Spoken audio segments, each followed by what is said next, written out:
अस्सलाम वालेकुम क्लास। आज हम स्टार्ट करेंगे लेक्चर नंबर 6। टॉपिक है life cycle of bacteriophage, page number 73, 74 and 75। Bacteriophage को स्टार्ट करने से पहले हम एक छोटा सा टॉपिक पढ़ते हैं प्रायोन्स का। प्रायोन्स ये आप लोगों की बुक में पेज नंबर 72 पे स्ट्रक्चर ऑफ वायरस के सामने एक येलो बॉक्स है, उसमें मेंशन है। ये प्रायोन्स जो हैं ये माइक्रो ऑर्गेनिजम्स हैं। वायरसेस की तरह ये भी इन्फेक्शन कॉजिंग एजेंट हैं। बॉडी में कोई भी इन्फेक्शन कॉज कर सकते हैं, लेकिन इनमें और वायरसेस में डिफरेंस ये है कि ये सिर्फ प्रोटीन से बने हुए हैं, और जो वायरसेस हैं उनके बॉडी में प्रोटीन्स भी हैं और न्यूक्लिक एसिड यानी कि उनका जीनोम, आरएनए और डीएनए भी है। प्रायोन्स को डिस्कवर किया गया था 1983 में। अच्छा, इनकी बॉडी में कोई भी आरएनए नहीं है, सिर्फ इनकी बॉडी में प्रोटीन है, तो इसलिए इनकी प्रोटीन ही रिस्पॉन्सिबल है इनकी रेप्लिकेशन के लिए। आपको पता है जिस तरह से हमारा जेनेटिक मेकअप में जैसे डीएनए है या आरएनए है, तो डीएनए और आरएनए के पास ही सारी इन्फॉर्मेशन है हमारी बॉडी के मेटाबॉलिज्म के लिए, जितने भी प्रोसेसेस हैं तो डीएनए आरएनए के पास ही वो सारी इन्फॉर्मेशन है। लेकिन प्रायोन्स के पास इनका कोई भी जीनोम नहीं है, इनके बॉडी में डीएनए भी नहीं है, आरएनए भी नहीं है, तो इसलिए इनकी प्रोटीन्स ही रिस्पॉन्सिबल हैं इस तरह की इन्फॉर्मेशन के लिए। आप इस फिगर में देखें, ये ब्लू कलर की जो फोल्डिंग हुई हुई नज़र आ रही है, ये प्रायोन्स हैं और यही जो है इन्फेक्शन कॉज करते हैं डिफरेंट काइंड के, like they can cause mad को infection and mysterious brain infection in man. Question number 1 है आज का, differentiate between a virion and prion. Virion क्या होते हैं? Complete mature infectious particle is known as virion. Prions are infectious protein. Composition की अगर बात करें तो वायरियन की कंपोजिशन में आते हैं, उनकी बॉडी जो है वो जीनोम्स उनमें है, कैप्सिड है, और कभी कभी उनके बॉडी में एनवेलप भी होता है। लाइक कुछ जो वायरियन वायरसेस ही है ना, तो कुछ वायरसेस नेकेड होते हैं और कुछ जो है इन्वेलप्ड होते हैं। प्रायोन्स में कोई भी कैप्सिड, जीनोम या एनवेलप नहीं है। They are without nucleic acid. इनके बॉडी में सिर्फ प्रोटीन ही है, और वो प्रोटीन जो है उनकी रेप्लिकेशन के लिए जितनी भी इंफॉर्मेशन है ना, उसी प्रोटीन पे प्रेजेंट होती है। वायरियन से डिफरेंट काइंड के वायरसेस इन्फेक्शन होते हैं, जैसे स्मॉल पॉक्स हो गया, पोलियो हो गया, हर्पीज सिम्प्लेक्स है, इन्फ्लुएंजा वगैरह। तो जो प्रायोन से इन्फेक्शन है वो क्या है? मैड को इन्फेक्शन है, mysterious brain infection. Question number 2 है, right note on structure of bacteriophage. के बैक्टीरियोफेज पे स्ट्रक्चर लिखें, बैक्टीरियोफेज के स्ट्रक्चर पे नोट लिखें। बैक्टीरियोफेज वायरसेस हैं, टाइप है वायरस के, और they can occur in 2 forms. या तो ये क्यूबिकल फेजेस होते हैं या ये हेलिकल सिमेट्री में होती है। इनकी बॉडी 2 फॉर्म्स में हो सकती हैं। क्यूबिकल फेजेस जो हैं ये सॉलिड होते हैं और इनकी शेप जो है आइकोसाहेड्रल होती है। आइकोसाहेड्रल का मतलब है कि इनकी जो क्यूब है ना, उसकी 20 फेसेस हो सकते हैं इनकी क्यूब की। और हेलिकल सिमेट्री में जो बैक्टीरियोफेज है उनकी ऐसी शेप होती है, जैसे कल मैंने आपको एक हेलिकल वायरसेस दिखाए थे ना, स्पाइरल वायरसेस, तो उस तरह के ये होते हैं, और इनकी शेप जो है वो रॉड शेप्ड होती है। कुछ ऐसी फेजेस भी हैं, ऐसे वायरसेस भी हैं जिनमें हेड और जो उनकी टेल है ना, मतलब जो उनका हेड सॉरी जो क्यूबिकल फेज और जो हेलिकल सिमेट्री है, ये दोनों मिलकर एक पूरा कंप्लीट वायरस बनाते हैं। यानी उनका जो हेड है वो क्यूबिकल होगा, और जो उनकी टेल है ना वो रॉड शेप्ड होगी।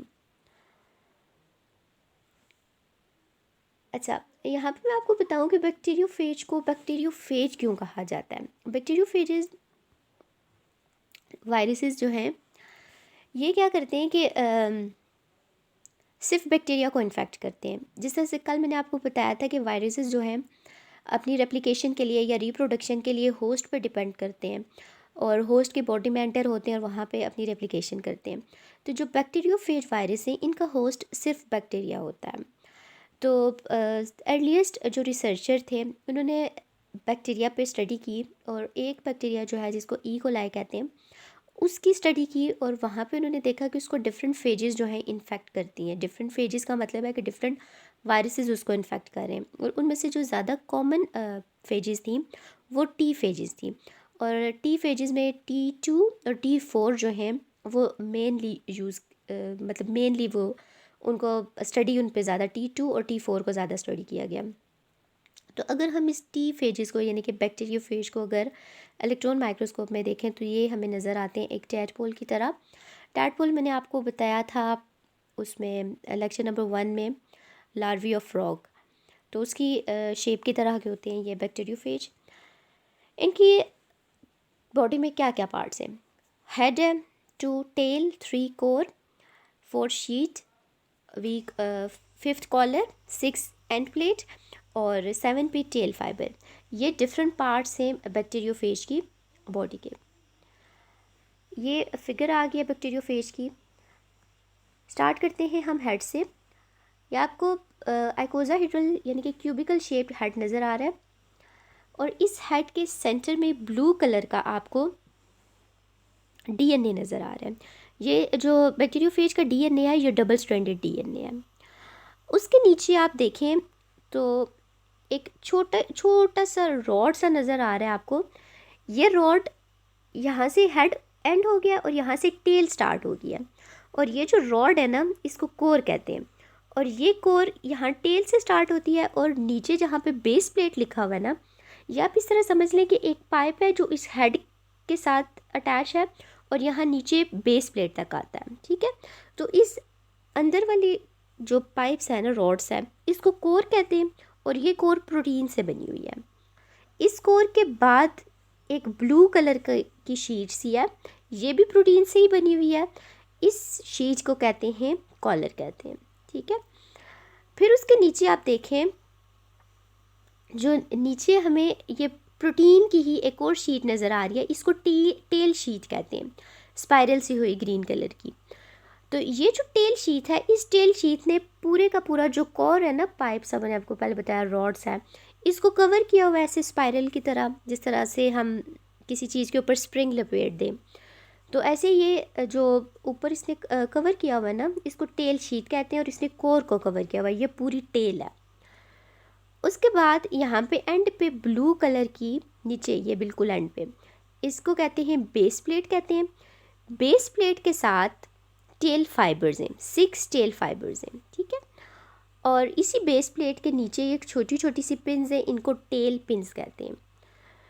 तो ये है एक पूरा बैक्टीरियोफेज का स्ट्रक्चर। इस तरह की शेप होती है बैक्टीरियोफेज वायरस की। आगे हम इसी ये जो इसके डिफरेंट पार्ट्स हैं इनकी एक्सप्लेनेशन देखते हैं। पहला है head. Head is an elongated pyramidal hexagonal prism shape structure. Head के अंदर डबल स्ट्रैंडेड डीएनए प्रेजेंट होता है। टेल क्या है? Straight tail is attached with the head and it is more complex structure than the head. Head के नीचे एक straight tell होती है। ठीक है, अगर हम टेल का कंपैरिजन करें ना हेड के साथ, तो हेड बहुत सिंपल है एज़ कम्पेयर टू टेल। तो टेल का जो स्ट्रक्चर है वो ज़्यादा कम्प्लेक्स होता है, इसमें डिफरेंट पार्ट्स आ जाते हैं, जैसे कोर है, शीट है, कॉलर, एंड प्लेट्स वगैरह, ये सारी चीज़ें टेल के साथ आती हैं। ठीक है, कोर क्या है? A layer of distinct protein forms the inner tube और कोर। अभी मैंने आपको पीछे बताया कि एक जो इनर है ना, इनर जो एक ट्यूब सी है, पाइप्स है, उसको कोर कहते हैं। शीट क्या है? Protein core is enclose in a sheath made up of an other type of protein. Core वो भी प्रोटीन है, और उसके ऊपर एक स्पाइरली अरेंज्ड हुई हुई एक और प्रोटीन है, उस प्रोटीन को कहते हैं शीट। फिर उसके बाद है collar. On one side of sheath is collar. Sheath के एक तरफ कॉलर है, ऊपर जो कोर के बिल्कुल नीचे, मैंने हेड के बिल्कुल नीचे ब्लू कलर का आपको दिखाया था, वो कॉलर है।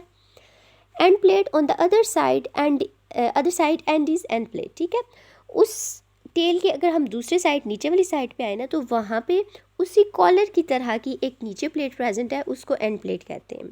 ठीक है, tail fibre. To end plate 6 tail fibres are attached. जो टेल एंड प्लेट है ना, उसके साथ 6 टेल फाइबर अटैच होते हैं, और ये टेल फाइबर, इनका फंक्शन क्या है, ये अटैचमेंट के लिए यूज़ होते हैं। किसके साथ अटैचमेंट करनी है इस बैक्टीरियोफेज वायरस ने? बैक्टीरिया के साथ। तो इन टेल फाइबर्स को यूज़ करते हैं वो बैक्टीरिया की बॉडी में एंटर होने के लिए, वहाँ पे जाते हैं, उस बैक्टीरिया को अपना होस्ट बनाते हैं और ये वायरसेस अपना सारा लाइफ साइकिल जो है वहाँ पे कंप्लीट करते हैं। तो इसका जो बैक्टीरियोफेज का जो लिटिक और लाइजोजेनिक साइकिल है, ये नेक्स्ट लेक्चर में हम डिस्कस करेंगे इंशाल्लाह। आज के लेक्चर में यही सारी चीज़ें थी, ये काम आपने अपने शीट्स पे नोट करना है। और आप लोगों का मंडे को क्विज़ है, 7 बजे अपलोड होगा, और उसका जो सिलेबस है वो lecture number 1 to lecture number 6। आज का ये जो लेक्चर मैंने पढ़ाया है, यहाँ तक जितना भी हमने पढ़ा है, ये ऑलमोस्ट 3-4 पेजेस ही बनते हैं। इसके जितने भी क्वेश्चन हैं ये सारे आपने प्रिपेयर करने हैं।